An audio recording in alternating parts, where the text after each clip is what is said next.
বাংলাদেশের জাতীয়তাবাদী রাজনৈতিক ধারার ভিত্তি গড়ে দেন সাবেক রাষ্ট্রপতি শহীদ জিয়াউর রহমান, যেখানে ইতিহাস, ঐতিহ্য আর গ্রামীণ শিল্প সংস্কৃতির মেলবন্ধনে জন্ম নেয় এক নতুন সাংস্কৃতিক পরিচয়।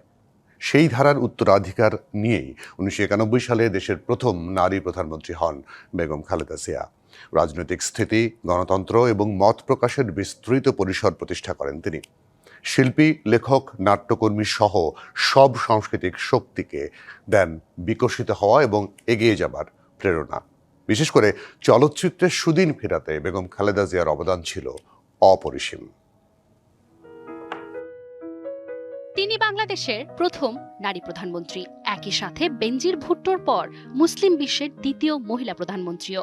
নিজের শাসনামলে নানা ক্ষেত্রে দক্ষ নেতৃত্ব আর বিচক্ষণতায় বাংলাদেশকে নিয়ে গেছেন এক অনন্য উচ্চতায়। তিনি বেগম খালেদা জিয়া। দেশের সংস্কৃতি ও চলচ্চিত্রের উন্নয়নে বেগম খালেদা জিয়ার অবদান স্মরণ করেন দেশের সাংস্কৃতিক অঙ্গনের মানুষেরাও। উনি একটা সংস্কৃতি পরিবার থেকে বেড়ে ওঠা, যে কারণে উনি এই সংস্কৃতিকে ধারণ করতে নিয়ে আমাদেরকে তার এই বেষ্টনীতে বেঁধে রেখে আমাদেরকে দিয়ে কর্ম করার সুযোগ করে দিয়েছেন। নতুন এবং ফিরে আসা গ্রাহকদের জন্য নগদে চলছে ক্যাশব্যাক সহ প্রতিদিন হাজারো উপহার জেতার সুযোগ। হবে আশা আর ফেরা, সারপ্রাইজ সেরা।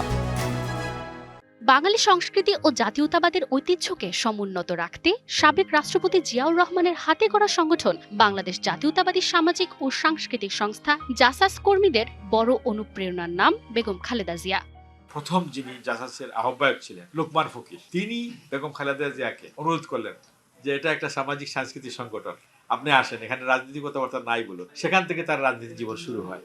শহীদ প্রেসিডেন্ট জিয়াউর রহমান 1978 সালে উদ্বোধন করেন জাতীয় শিশু পুরস্কার প্রতিযোগিতা, যেখান থেকে জন্ম নেয় অসংখ্য নতুন প্রতিভা। প্রতিষ্ঠা করেন বাংলাদেশ শিশু একাডেমি। পরবর্তীতে বেগম খালেদা জিয়া শিশুদের সৃজনশীল প্রতিভা বিকাশে পালন করেন অনন্য ভূমিকা।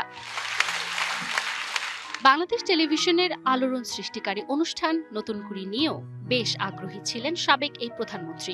বাংলাদেশের অনেক জনপ্রিয় শিল্পীদের জাগরণ ও বিকাশ হয়েছে এই আয়োজন থেকে।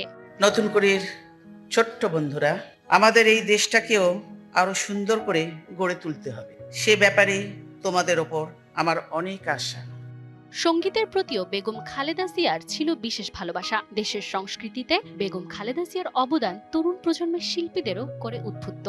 নতুন কুড়ি বাংলাদেশে এটা প্রথম একটা রিয়েলিটি শো, যেটা শহীদ জিয়ার আদর্শে গড়া ছিল একটা সংস্কৃতির বিচরণের কারণে। তো আমার দৃষ্টিকোণে বেগম জিয়া সেটাকে পরবর্তীতে এদেশের নেত্রী এটাকে ফলপ্রসূ করে এই দেশটাকে এগিয়ে নিয়ে যাওয়ার স্বার্থে সংস্কৃতির বিচরণের পাশে ছিলেন। এত ভালো সাংস্কৃতিক মনা মানুষ খুব কম দেখেছে। বেগম খালেদা জিয়ার শাসনামলে সংস্কৃতির পরিসর হয় আরও উন্মুক্ত। দল মত নির্বিশেষে শিল্পী, লেখক, নাট্যকর্মী এবং সাংস্কৃতিক সংগঠনগুলো পায় স্বাধীনভাবে কাজের সুযোগ। Manjuma Afroz Nilima, DBC news, Dhaka.